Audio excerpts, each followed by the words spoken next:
3 paramedics and 2 caregivers have been released from the hospital after being treated for carbon monoxide poisoning. It happened at a home in the 4800 block of Boca Air Boulevard in Boca Raton, where one of the homeowners died.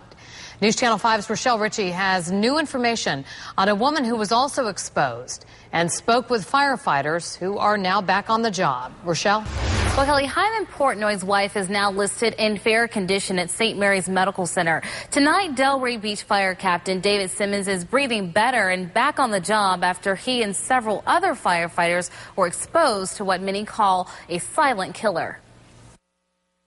Something wasn't right. It's the first thought Captain David Simmons had after he arrived at the carbon monoxide-filled home. I've been on calls before of carbon monoxide and seen things look a little similar. But firefighters who typically have protective gear for carbon monoxide calls had no idea what they were walking into. Originally, it started off as a sick call, somebody not feeling well with shortness of breath, not realizing initially, that we were dispatched to a carbon monoxide call. Simmons says his crew then began to feel sick, and despite feeling lightheaded and dizzy himself, he acted immediately. My first concern was, let's try to open up as many windows and doors as possible. Simmons says it wasn't until they began evacuating the home that he realized 89-year-old Hyman Portnoy and his wife, who he first thought were sleeping, were actually in their last moments of life. After evaluating the scene, the caretaker, and seeing the other 2 patients, that's when something, I guess, triggered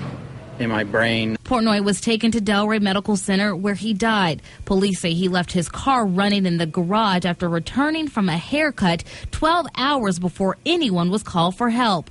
Simmons says sick firefighters were treated by other units who were also dispatched but did not enter the home. He says though they say it all the time, a carbon monoxide detector could be a matter of life or death. Just basically go to sleep and you don't wake up. And we're told there was not a carbon monoxide detector in the home. For News Channel 5, I'm Rochelle Ritchie.